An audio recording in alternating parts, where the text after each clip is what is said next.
স্বামী বিবেকানন্দ ১২ জানুয়ারি ১৮৬৩, ৪ জুলাই ১৯০২। প্রাক্তন নাম নরেন্দ্রনাথ দত্ত ছিলেন একজন ভারতীয় হিন্দু সন্ন্যাসী, দার্শনিক, লেখক, ধর্মীয় শিক্ষক এবং ভারতীয় নবজাগরণের অন্যতম গুরুত্বপূর্ণ ব্যক্তিত্ব। ১-২ তিনি ছিলেন রামকৃষ্ণ পরমহংসের প্রধান শিষ্য এবং রামকৃষ্ণ মঠ ও মিশনের প্রতিষ্ঠাতা।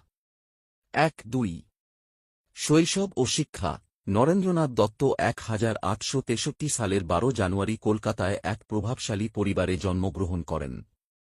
২-৩ তার পিতার নাম বিশ্বনাথ দত্ত, যিনি ছিলেন একজন সফল আইনজীবী। ২-৩ ছোটবেলা থেকেই তিনি ছিলেন মেধাবী এবং বিভিন্ন বিষয়ে আগ্রহী।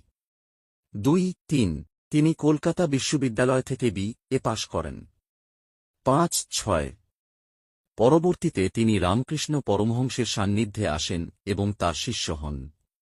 ১-২ আধ্যাত্মিক জীবন। রামকৃষ্ণ পরমহংসের মৃত্যুর পর বিবেকানন্দ ভারতীয় সংস্কৃতি ও দর্শনের বার্তা নিয়ে বিশ্বভ্রমণে বের হন। ১৮৯৩ সালে তিনি শিকাগোতে অনুষ্ঠিত বিশ্ব ধর্ম মহাসম্মেলনে হিন্দু ধর্মের প্রতিনিধিত্ব করেন এবং সারা বিশ্বে আলোড়ন সৃষ্টি করেন। ১-১৩ তিনি বেদান্ত ও যোগ দর্শনের উপর গুরুত্ব দেন এবং মানবতাবাদী দর্শনের প্রচার করেন। ১-৬ আত্মনো মোক্ষার্থং জগদ্ধিতায়চ, নিজের মুক্তি এবং জগতের মঙ্গল, এই আদর্শকে সামনে রেখে তিনি রামকৃষ্ণ মঠ ও মিশন প্রতিষ্ঠা করেন। ১৪ কর্ম ও অবদান। বিবেকানন্দ ছিলেন একজন শক্তিশালী ও প্রভাবশালী বক্তা এবং লেখক। ১-১৪ তার রচনাবলী বিবেক রচনাবলী নামে প্রকাশিত হয়েছে।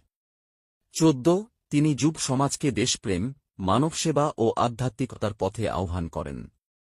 ৬ তার শিক্ষা ও দর্শনে জাতি, ধর্ম, বর্ণ নির্বিশেষে সকলের জন্য সমান সুযোগ ও অধিকারের কথা বলা হয়েছে।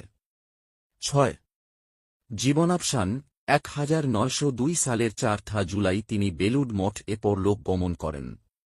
১-৪ মাত্র ৩৯ বছরের জীবনে তিনি মানবতাবাদী ও আধ্যাত্মিক দর্শনের এক উজ্জ্বল দৃষ্টান্ত স্থাপন করে গেছেন। ১-৪